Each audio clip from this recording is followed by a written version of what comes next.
Hello student, good morning. आज हम आप लोग को सामाजिक जीवन परिचय में वर्ग 5 का पाठ 4 जो कि उष्णकटिबंधीय उष्ण आर्द्र वन है, ये हम पढ़ाने जा रहे हैं। सबसे पहले आप ये जान लीजिए कि उष्णकटिबंधीय उष्ण आर्द्र वन, ये दोनों नाम स्पष्ट रूप से समझने की कोशिश कीजिएगा। उष्ण का मतलब हो गया गर्म और आर्द्र का मतलब हो गया वह मौसम जिसमें वायु में जल की मात्रा अधिक होती है। हमने आप सभी बच्चों को पढ़ाया था कटिबंध के बारे में, जिसमें आपको हम बताए थे उष्ण कटिबंध, समशीतोष्ण कटिबंध, शीत कटिबंध। तो उत्तरी उष्ण कटिबंध, उत्तरी समशीतोष्ण कटिबंध, उत्तरी शीत कटिबंध, दक्षिणी उष्ण कटिबंध, दक्षिणी समशीतोष्ण कटिबंध, दक्षिणी शीत कटिबंध, ये हमने बताया था। आज आपका जो ये हम पढ़ा रहे हैं उष्ण आर्द्र वन, सबसे पहले आप जानने की कोशिश कीजिएगा कि हम जो वो कटिबंध बताए, ध्यान दीजिएगा इधर, ऐसा करके बताए थे। ये बीच में भूमध्य रेखा हो गया, जिसको हम विषुवत रेखा भी कहते हैं। यहाँ से आपको समशीतोष्ण हुआ था, ये शीत हुआ था, और ये फिर देखिए ये और ऐसे। तो हमारे कहने का मतलब ये 0 डिग्री था। तो आज जो हम आपको पढ़ा रहे हैं, जहां से डॉट डॉट लाइन करेंगे उसको समझिएगा। आज हम आपको जो पढ़ा रहे हैं वो पढ़ा रहे हैं विषुवत रेखा, विषुवत रेखा से 5 डिग्री उत्तर, ये 5 डिग्री उत्तर हो गया, और विषुवत रेखा से 5 डिग्री दक्षिण, ये 5 डिग्री आपका दक्षिण हो गया। तो कुल मिला के आप ये जान रहे हैं कि ये बीच का क्षेत्र हम लोग पढ़ रहे हैं आज।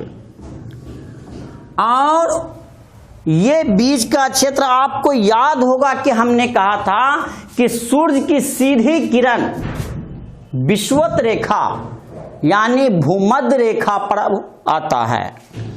तो सूर्य की सीधी किरण जब यहां आती है भूमध्य रेखा पर, तो वहां अत्यधिक गर्मी होती है, और स्वाभाविक है जहां अत्यधिक गर्मी होगी वहां का वायुदाब उच्च हो जाएगा, भूमि पर का वायुदाब उच्च होगा, और वायुदाब जब उच्च होगा तो वहां अत्यधिक वर्षा भी होने की संभावना रहती है। संभावना क्या होती है? तो यहां अत्यधिक वर्षा होती है, और जहां अत्यधिक वर्षा होती है वहां की वायु आर्द्र रहती है, यानी उस वायु में जल की मात्रा अधिक होती है। तो सबसे पहले जानना है कि आखिर ये जो 5 डिग्री उत्तर और 5 डिग्री दक्षिण में आखिर दुनिया का कौन कौन सा देश आएगा। 7 महादेश हैं।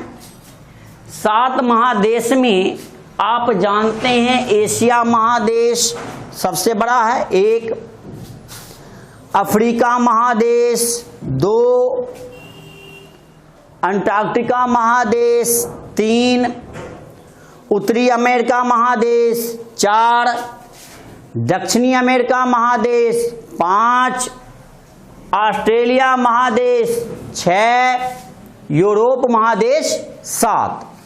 ये 7 महादेश में दक्षिण अमेरिका का अमेजन बेसिन, इसको समझिएगा। बेसिन भी मैंने आपको बताया था कि वे नदी के द्वारा जो भूमि काट कर जो, यानी नदी के द्वारा जो मैदान का निर्माण होता है, नदी के द्वारा लाई गई मिट्टी से जो क्षेत्र बनता है उसको बेसिन कहते हैं। तो ये अमेजन जो है ना, ये अमेजन नदी है और बहुत बड़ी नदी है।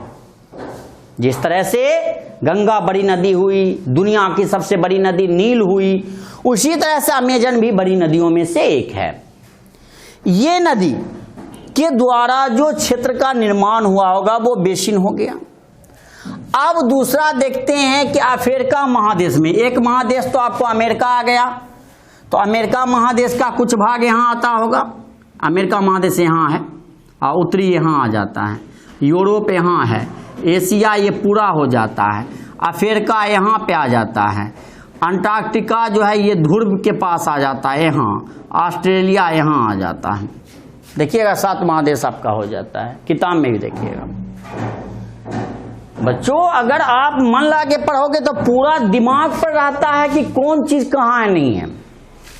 मैं ये बता रहा हूं अमेजन नदी से जो क्षेत्र का निर्माण हुआ, अमेजन बेसिन, ये कांगो जो देख रही है कांगो नदी है, लेकिन इस कांगो नदी को पहले जायरे कहा जाता था, जायरे।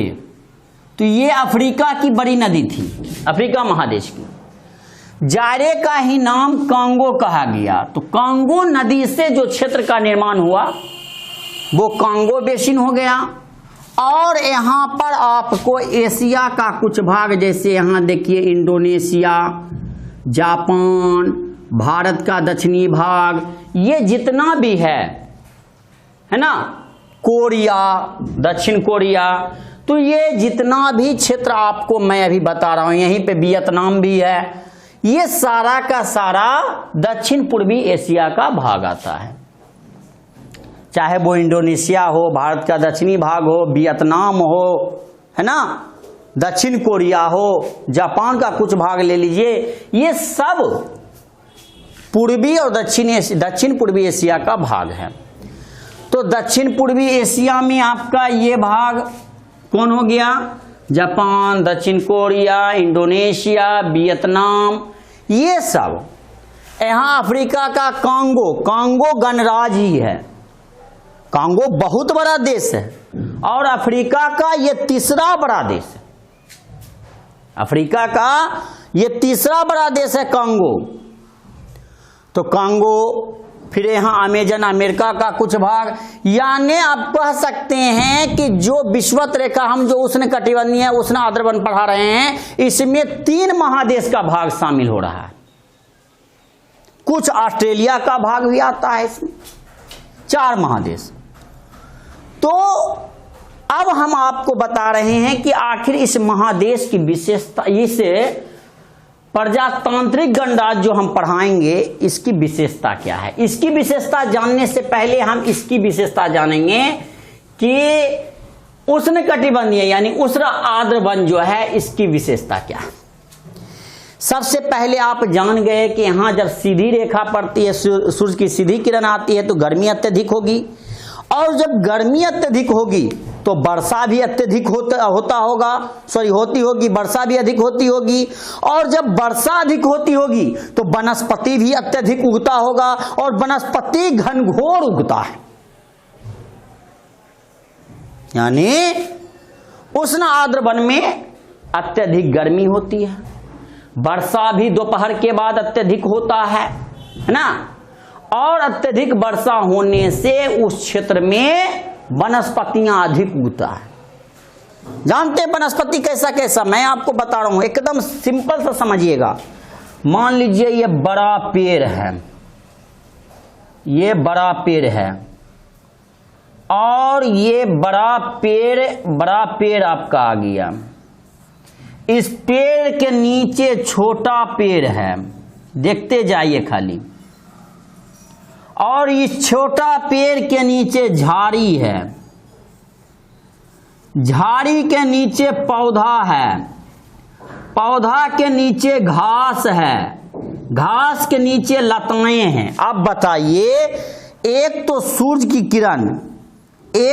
की किरण यहां आ रही है, तो बड़ा बड़ा पत्ता जो है, ये पत्ता क्या क्या सूरज की किरण को रोक लिया। अगर कुछ सूरज की किरण इस पत्ता से चला भी गया तो उसके नीचे जो छोटा पेड़ है उसके पत्ता को रोक लिया, इससे भी चला गया तो झाड़ी से भी चला गया घास, यानी धरती के ऊपर सूरज की किरण ना के बराबर आता है।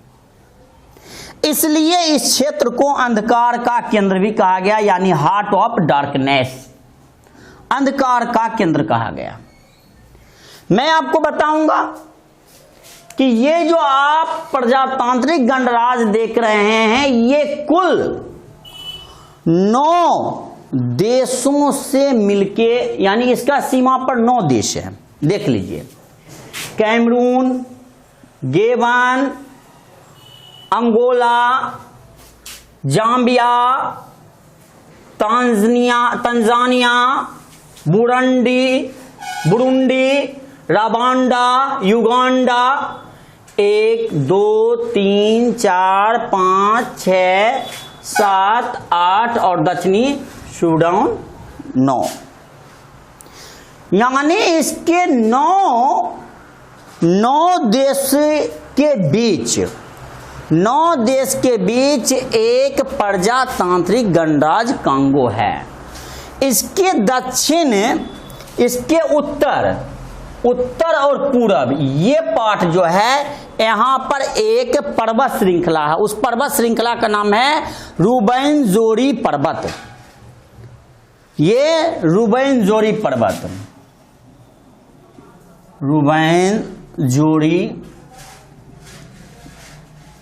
रुबेनजोरी पर्वत है। और ये रुबेनजोरी पर्वत का सबसे ऊंचा चोटी माउंट मार्घेरिटा है। रुबेनजोरी पर्वत का सबसे ऊंचा चोटी कौन? माउंट मार्घेरिटा है। तो आपसे प्रश्न किया जाएगा कि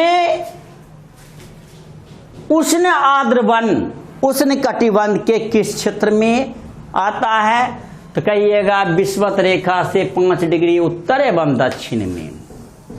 उष्ण कटिबंध में कौन, यानी उष्ण आर्द्र वन के क्षेत्र में कौन कौन से भाग पड़ता है? दक्षिण अमेरिका का अमेजन बेसिन, अफ्रीका का कांगो बेसिन, दक्षिण पूर्वी एशिया का भाग। ये हो गया। आपसे पूछा जाएगा कि अंधकार का केंद्र प्रजातांत्रिक गणराज्य कांगो को क्यों कहा गया? प्रजातांत्रिक गणराज्य कांगो को क्यों कहा गया? तो आपका जवाब होगा कि प्रजातांत्रिक गणराज्य कांगो में अत्यधिक गर्मी होती है और अत्यधिक वर्षा भी होती है, जिसके कारण वहां बड़े बड़े वृक्षें होती हैं। उस वृक्ष का पत्ती बहुत चौड़ा लंबा होता है, उसके नीचे छोटे छोटे वृक्ष, उसके नीचे पौधे, पौधे के नीचे झाड़ी, झाड़ी के नीचे घास, घास के नीचे लताएं होती है।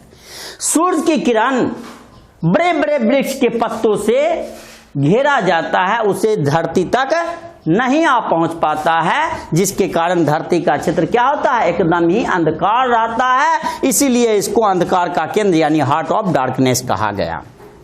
आपसे पूछा जाएगा कि प्रजातांत्रिक गणराज्य कांगो का सबसे ऊंचा चोटी कौन है? तो माउंट मार्घेरिटा।